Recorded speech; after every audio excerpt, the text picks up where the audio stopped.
এটা কি কোনো গাড়ি নাকি ঠেলা গাড়ি? কচ্ছপের মতো আগাইতেছে।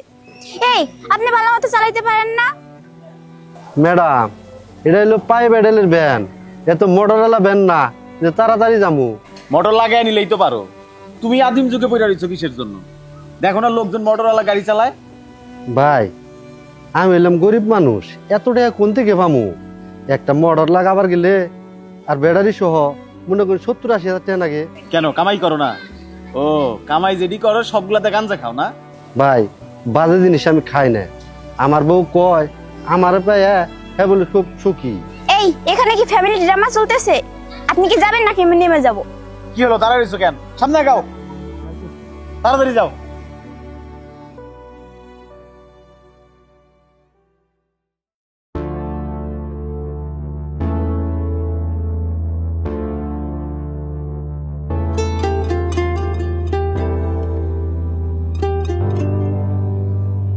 এই, এই, আপনি থামেন, থামেন।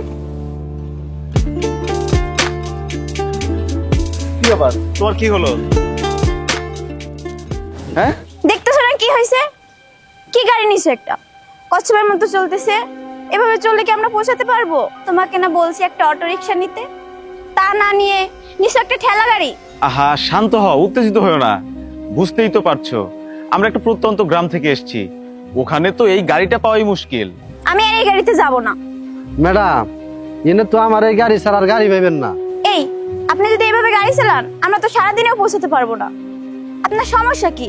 ম্যাডাম, রোজা রাখছি তো, এই কারণে জোরে টানতে পারতাছি না, শরীরটা একটু দুর্বল। রোজা রাখছে? এই, পশ্চিম কোন থেকে চিনিস? হ্যাঁ, জীবনে কোনোদিন নামাজ পড়ছিস? তোর ধর্মের ছোট লোকদের আদি খেতে দেখে বাঁচি না। ম্যাডাম, নামাজ রোজা নিয়ে হাসি ঠাট্টা করেন না কেন? আল্লাহ নারাজ হয়। এই ছোট লোক বাচ্চা, তোর কাছ থেকে আমার জ্ঞান শিখতে হবে? আমার কি জ্ঞান কম আছে? চালাস তো ভ্যান, আবার জ্ঞান দিতে আসছস?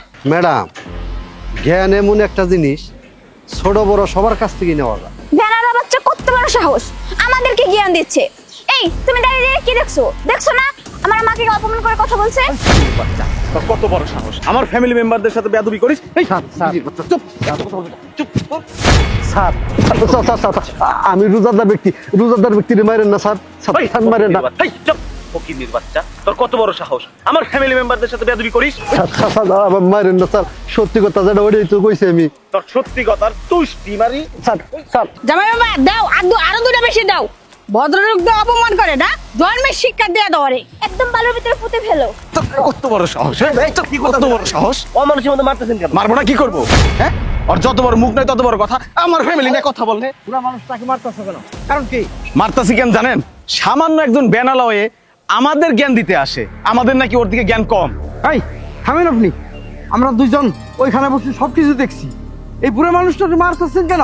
রোজাদার মানুষ, হ্যাঁ আপনার বাপের সমতুল্য, ওকে যে মারতেছেন আপনার একটু দ্বিধা হয় না? দ্বিধা? কিসের দ্বিধা হবে?